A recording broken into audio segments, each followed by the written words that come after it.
She was trapped on a stake, dead in the underworld, in the land of no return.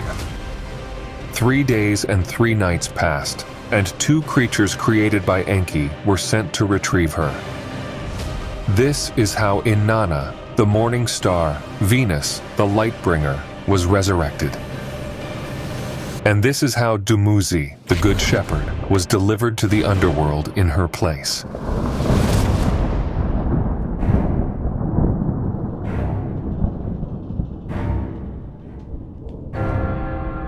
Innana abandoned the splendor of heaven and the vibrant earth, surrendering all she had known above to enter the unknown below. Inanna's quest begins with a shocking act of surrender. She relinquishes each of her sacred temples, the temples of Eanna, Imukkalama, Jaguna, Ikara, and more. All places where she once ruled as queen, leaving her name and legacy behind as she ventures downward. Each temple she leaves behind represents another piece of her mortal life cast aside. She is not only descending into darkness, she is stepping closer to her sister Ereshkigal's domain, a kingdom ruled with iron will and shadowed secrets, where Namtar, the gatekeeper and vizier, guards the pathways to the land of the dead. Innana prepared herself with the 7 divine powers, gathering them with a solemn hand. She adorned herself as if for battle, as if for a journey from which there might be no return. A turban crowned her head, and over her brow she wore a wig, giving her visage the gravity of the open plains. Around her neck, she draped delicate beads of lapis lazuli, each one a token of divine authority. She placed twin egg-shaped beads upon her breast, draping herself in the flowing garment of ladyship, the pala dress that marked her as a queen. Her eyes glimmered with mascara, a beckoning allure that whispered, "Let a man come, let him come." Over her breast, a pectoral gleamed with the inscription, "Come, man, come." She adorned her hands with a golden ring and held in her grip the lapis lazuli measuring rod and line, symbols of the unyielding order she once commanded. And so, Innana journeyed toward the underworld, with her loyal minister, Ninshubur, trailing behind her, a silent shadow bound to her fate. She paused, and the holy goddess turned to Ninshubur, her voice low yet unwavering. "Come, my faithful minister of Eanna," she said, "you who speak fair words and carry truths." Her tone carried the weight of prophecy. "I am giving you instructions. Heed them well. Today, I will descend to the underworld. When I reach its depths, let the heavens know my fate. Make lamentation for me upon the ruined mounds, beat the drum for me in the sanctuary, and let the houses of the gods echo with mourning. Cry out in sorrow, so all may hear." She gave her final command with a steady resolve, her voice touched by the shadow of her coming journey. "Lacerate your eyes for me. Let your sorrow mark you deeply. Mark your nose, and in secret, cut even deeper for me. Your ears, your face, and in private, your flesh. Dress as a pauper. Let no garment but a single cloth cover you, and go all alone to Ekur, the sacred house of Enlil. When you stand in the house of Enlil, lament before him and beg for mercy. Say, 'Father Enlil, do not let your daughter perish in the underworld. Do not let your precious one mingle with the dust, your lapis lazuli shatter upon common stone, or your boxwood be carved by mortal hands. Spare the young lady Innana from the shadows of the underworld.'" Inanna's voice grew firm, imparting yet another path of supplication. "If Enlil does not offer aid, go to Seek Nana within the Mudkura, the revered house of the moon god, and plead before him. Say, 'Father Nana, do not let your daughter be destroyed in the underworld. Protect her essence, her divine metal, from corruption. Let not her lapis be shattered, nor her sacred wood be fractured. Do not allow young Innana to be lost in the darkness. And yet, Inanna's command continued with further guidance. Should Nana turn away, then go to Eridu, to the house of Enki, the god of wisdom. There, implore him, Father Enki, let not your daughter be sacrificed in the underworld. Guard her pure metal from defilement, her lapis from breaking, her boxwood from destruction. Preserve young Innana from the grasp of the deep realm. In her heart, Innana trusted that Enki, Lord of profound wisdom, keeper of the life-giving plant and waters, possessed the knowledge to revive her if all else failed.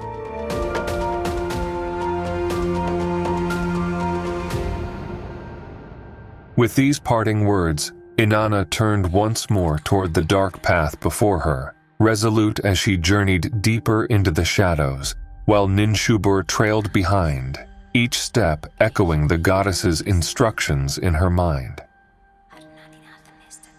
As Innana neared the threshold of the underworld, she beheld the formidable gates of Ganzer, the palace at the edge of the unseen. With unwavering courage, she approached the door, pushing against it with fierce determination. Her voice resounded through the air, commanding, "Open the door, doorman! Open it! Open, Namtar! Open it! I stand alone before you and seek entry." At her call, Namtar, the chief doorman of the underworld, appeared, questioning her presence. "Who are you?" he asked, his tone heavy with suspicion. Innana replied with authority, "I am Innana, traveling to the east." Namtar's voice held both curiosity and warning. "If you are truly Innana, then why do you approach the path of no return? How could you, of all, set your heart upon this perilous road?" With unshaken resolve, Innana answered him, "The great Lord Gudgal Anna, husband of my sister Ereshkigal, has passed into this realm. I have come to pay him the honor of funeral rites. My sister now observes his wake with sacred libations, and this is why I seek entry." Hearing her words, Namtar nodded, replying, "Wait here, Innana. I will convey your message to my mistress." With that, he turned and disappeared into the shadows, moving toward the heart of the underworld to relay her words to Ereshkigal. Entering Ereshkigal's domain, Namtar found his queen, her countenance etched with the gravitas of her dominion. Bowing, he spoke, "My mistress, a lone figure stands at the gate. It is your sister, Innana, who has journeyed down from the heavens. She approaches with force, pushing against the door and crying out for entry. She has forsaken her high temples and descended into your realm." Namtar's words painted the image of the goddess at the gate, adorned in the 7 divine powers. She has brought with her the sacred tokens of power. A turban crowns her head, and a wig rests upon her brow. Lapis lazuli beads, small and precious, adorn her neck, while twin egg-shaped beads rest upon her breast. Draped in the pala, the dress of ladyship, she has made herself ready for this journey. Her eyes shimmer with the allure of the mascara that beckons, "Let a man come." The pectoral upon her chest whispers, "Come, man, come." She bears a golden ring upon her hand, and in her grip she holds the lapis lazuli measuring rod and line. Upon hearing these words, Ereshkigal, queen of the underworld, was filled with wrath. She struck her thigh with her hand and bit her finger in bitter anger. "You have asked of me a request that should never have been uttered," she exclaimed, her voice trembling with fury. "Come forth, good looks, and hear the curse I cast upon you, a fate that shall endure through all time." Her words fell like a shadowed decree. "Your food shall be the bread gleaned from the city's plows, the remnants of others' labor. The murky waters of the city drains will be all you have to drink. The shade of the city wall will be the only place for you to stand. and you shall find rest only on the cold, unyielding steps of thresholds. There, the drunkards and the thirsty shall slap your cheek, a bitter reminder of your fate. The curse was set, binding good looks to a life of desolation and disgrace.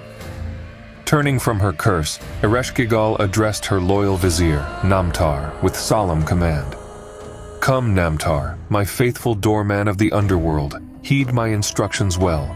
Bolt the 7 gates of the underworld tightly and open each door to Ganzer one by one. When she passes, make her kneel and strip her of her garments at each gate.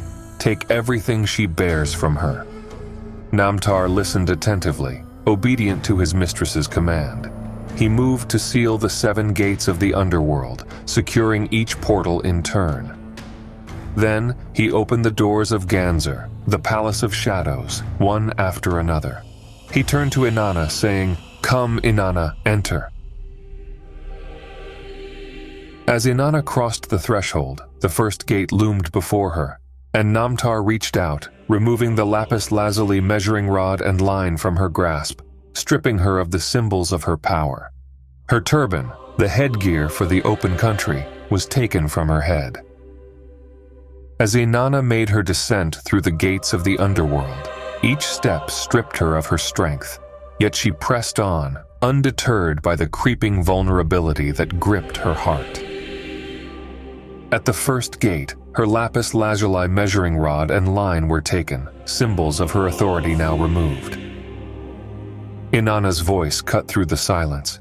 "What is this?" she questioned, feeling the absence of her power. Namtar's response was calm yet unyielding. "Be at peace, Innana. The will of the underworld has spoken." She moved on to the second gate, where the delicate beads adorning her neck were slipped from her skin. "What is this?" she asked, her voice wavering. Namtar met her gaze, his tone resolute. "The underworld's rites are fulfilled," he intoned, offering no comfort. At the third gate, they took the twin egg-shaped beads from her chest. "What is this?" she murmured, feeling the weight of each loss. Without pause, Namtar replied, "All proceeds according to the underworld's decrees. This is the order below." When she entered the fourth gate, the pectoral inscribed with "Come, man, come" was removed, leaving her exposed in a way that stung. "What is this?" she questioned, and again Namtar's words fell like stones. "It is the fulfillment of sacred law. You must yield to it." At the fifth gate, the golden ring was slipped from her finger. This time, her voice held a trace of sorrow. "What is this?" she asked, resigned to the inevitability of each loss. Namtar's answer came without falter. "The rites of the deep must be honored." As she passed through the sixth gate, the measuring rod and line were taken once more, leaving her hands empty. Her whisper was barely audible now. "What is this?" she said, a shadow of the goddess who first entered. Namtar's response was unwavering, his tone as steadfast as the stones around them. Thus the rites unfold. Finally, at the seventh gate, the garment of ladyship was removed from her body, leaving her utterly bare before the underworld's gaze. "What is this?" she asked one last time, her voice hollow, nearly defeated. Namtar's final words came as they had before, a reminder of the underworld's unbreakable law. "The rites are now complete, Innana. The underworld's power is absolute." With each gate, her divine protections and powers were peeled away, leaving her exposed and vulnerable. Once stripped of all her adornments, Innana crouched low, and her clothing was taken, carried away into the shadows. She approached Ereshkigal's throne, but rather than bowing, she rose, daring to take her sister's seat. In response, the Anunnaki, the 7 judges of the underworld, cast their judgment upon her.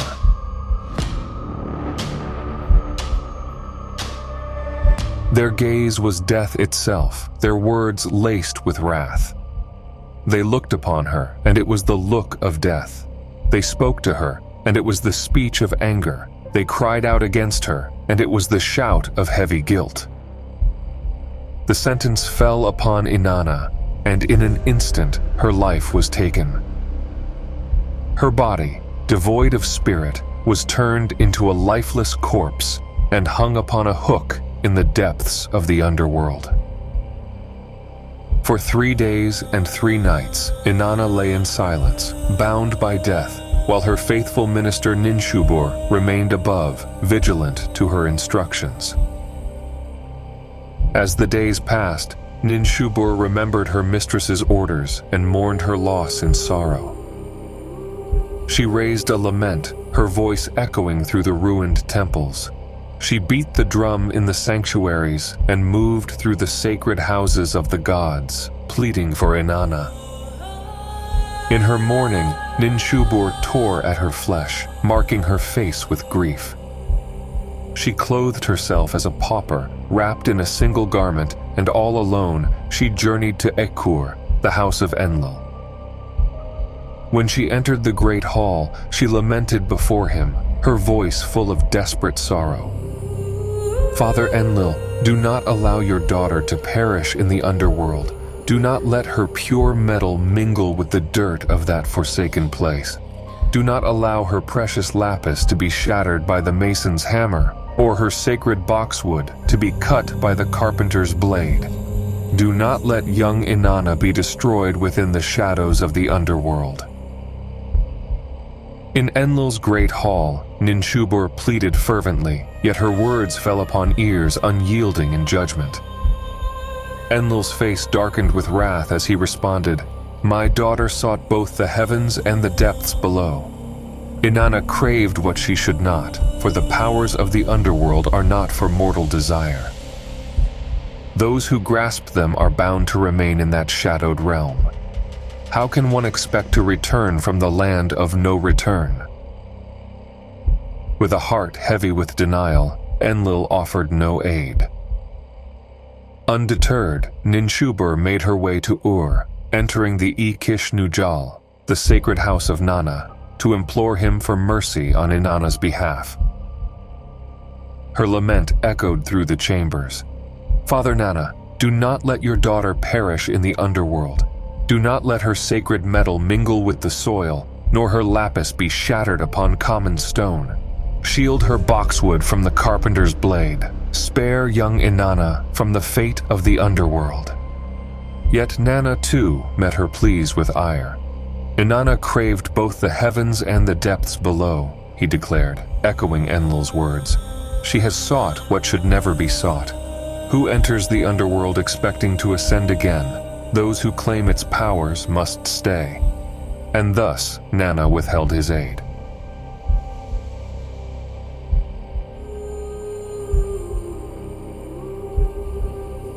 Ninshubur, undaunted, journeyed to Eridu, the city of Enki, wise among the gods, and entered his house. There, with deep sorrow, she made her lamentation once more. "Father Enki, do not let your daughter perish in the underworld. Guard her precious metal from corruption, her lapis from shattering, her boxwood from destruction. Spare young Innana from the realm of shadows." Enki's response was unlike that of the others. Troubled, he pondered her words, murmuring, "What has Innana done to bring such worry upon me?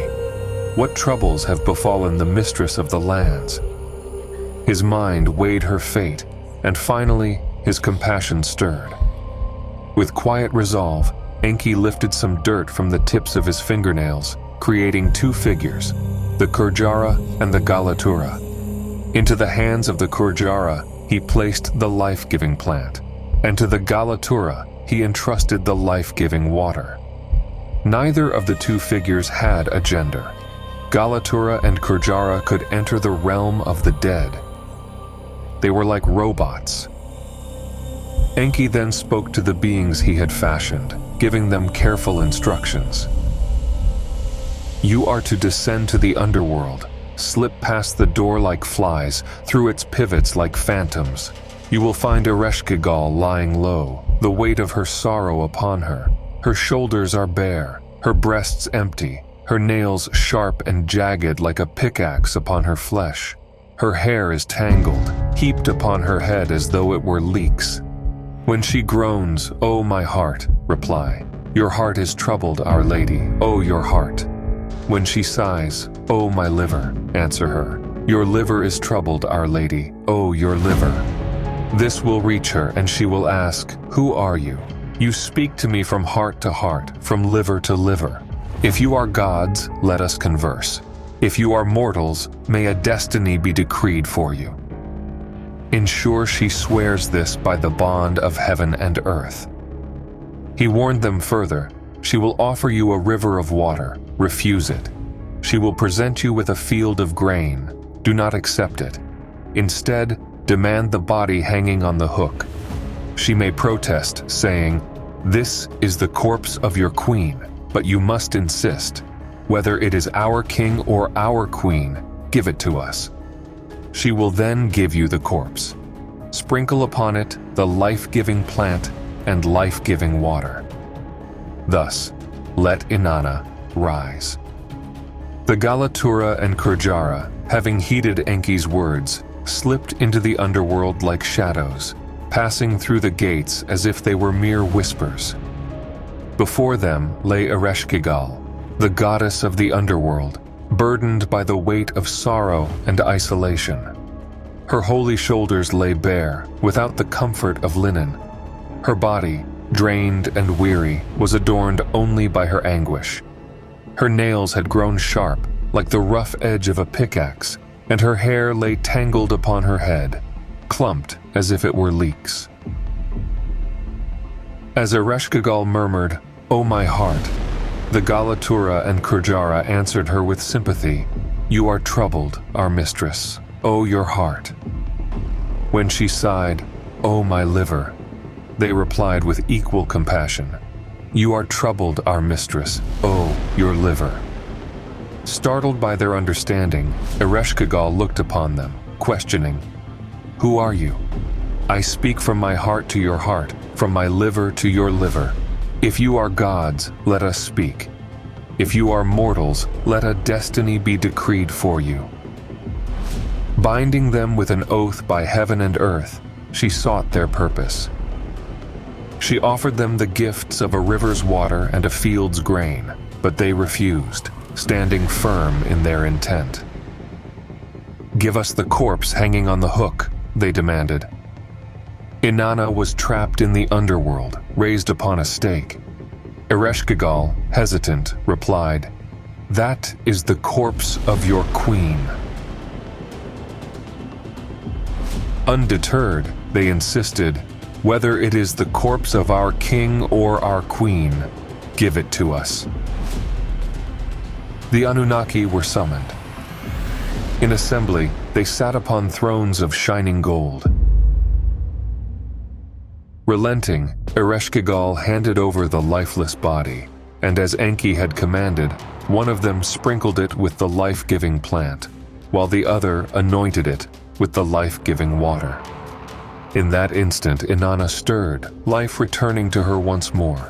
As she moved upward through each of the 7 gates of the underworld, the keepers of the gates restored her adornments piece by piece, the symbols of her power and beauty returning to her in turn.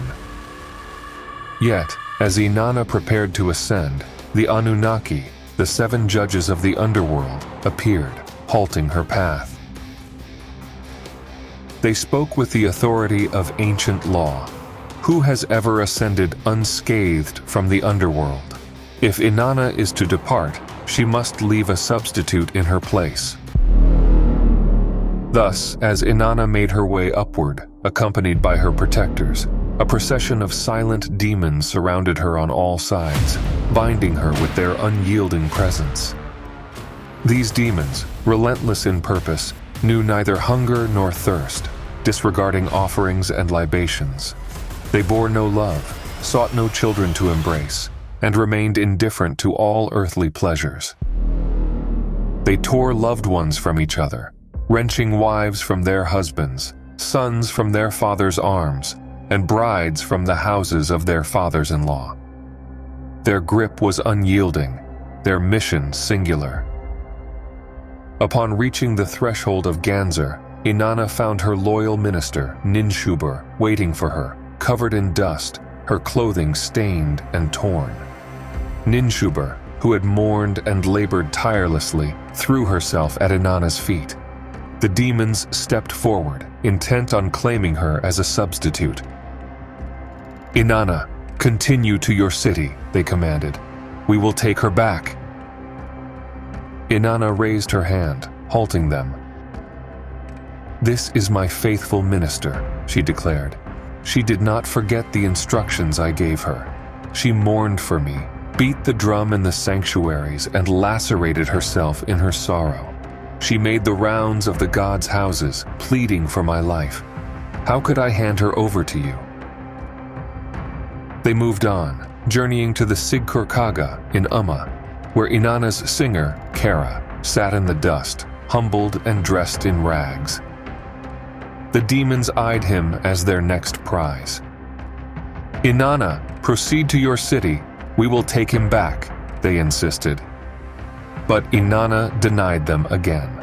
"Kara is my singer, my companion in artistry. How could I betray him to you? We will go on."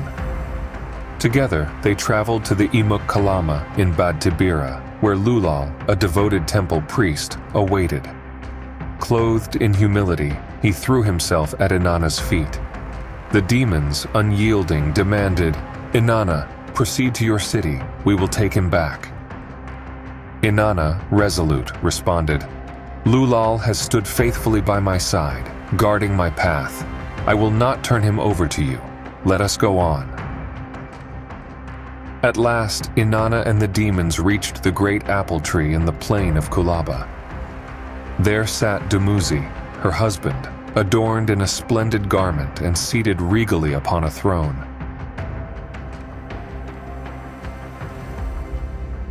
The demons wasted no time. They seized him firmly by his thighs, intent on claiming him as a substitute for Inanna's release. They poured out the milk from his churns, rendering his offerings void. The 7 demons shook their heads, preventing him from playing his pipe and flute, a sign of honor and celebration he once performed for his goddess. Innana looked upon Dumuzi, her gaze cold and unyielding, carrying the weight of judgment. She spoke words that dripped with fury, her voice imbued with the force of condemnation. "How much longer?" she demanded. "Take him away." With those words, Innana relinquished Dumuzi to the demons, delivering the shepherd to their hands without mercy. The demons, relentless and grim, knew neither hunger nor thirst. They did not partake of offerings, nor did they revel in the joy of family or embrace. They tore sons from fathers, brides from their homes, indifferent to human bonds and pleading. Overcome with fear, Dumuzi cried out, his face paling. Desperately, he raised his hands to the heavens, calling upon Utu, the god of the sun and his brother-in-law. "Utu, my brother-in-law, hear me. I am your kin by marriage. I brought butter to your mother's house, milk to the house of Ningal. Transform my hands into those of a snake and my feet into a serpent's, so I may escape my pursuers and evade their grasp." Moved by his distress, Utu took pity on Dumuzi. He transformed Dumuzi's hands and feet, granting him the speed and agility of a serpent. In this new form, Dumuzi managed to slip from the demon's grip, escaping like a snake into the shadows. Yet, their pursuit was relentless. They chased him through fields and groves, unwilling to release him. Innana, observing the fate of her husband, felt a deep sorrow pierce her heart. She wept bitterly for Dumuzi, lamenting his loss. Her hands clawed through her hair, tearing it like strands of grass. Her voice echoed in grief. "Wives who lie in the arms of their men, where now is my beloved? Children nestled in the embrace of their fathers, where is my cherished one? Where is my husband? Where is he?" A small fly, hearing Innana's cries, approached her and offered its help. "If I show you where your man is, "What will be my reward?" it asked. Innana, desperate and willing to bargain with even the smallest of creatures, replied, "If you reveal his hiding place, I will reward you. I will cover." In gratitude, Innana decreed the fly's destiny, promising it prosperity. "In the beer house and tavern, may your presence be welcomed. May you live as the sons of the wise," she proclaimed. Thus, she established the fly's fate, and so it was fulfilled. Through her sorrow and sacrifice, Innana finally reached an accord with the gods. She approached Ereshkigal's realm once more, where the decree was made. Dumuzi was sent to the Underworld. In the upper world, Belili, the sister of Dumuzi, sensed the change. Clasping her jewelry, she heard the stirring echoes of her brother's presence. Her heart struck with a deep, resonant sorrow. Her lap overflowed with eye stones, the sacred symbols of tears and lamentation, filling her chamber with tokens of grief and longing. Stricken, she cried, "Oh, my only brother, bring no harm upon me. Spare me in this dark hour." Her heart yearned for the moment when she might be reunited with Dumuzi. In her voice, a wish arose. "On the day that Dumuzi welcomes me, may the flute of pencil and the carnelian ring be as an embrace, the wailing men and women echoing my sorrow. And in that day, may the dead rise and savor the fragrance of incense, as the worlds of life and death draw near." Thus, holy Innana returned to the world above, but not without a lasting mark of sorrow. The myth Inanna's descent to the Netherworld has various different versions. For this video, I compiled these versions and altered the narrative, keeping the main aspects intact but adapting the story to reach a broader audience. The parallels that can be drawn from this story are immense. I'll delve into them at another time, giving this study the depth and attention it deserves. If you enjoyed the video, please like and share it. Subscribe to the channel and choose your next video to continue your journey in search of truth.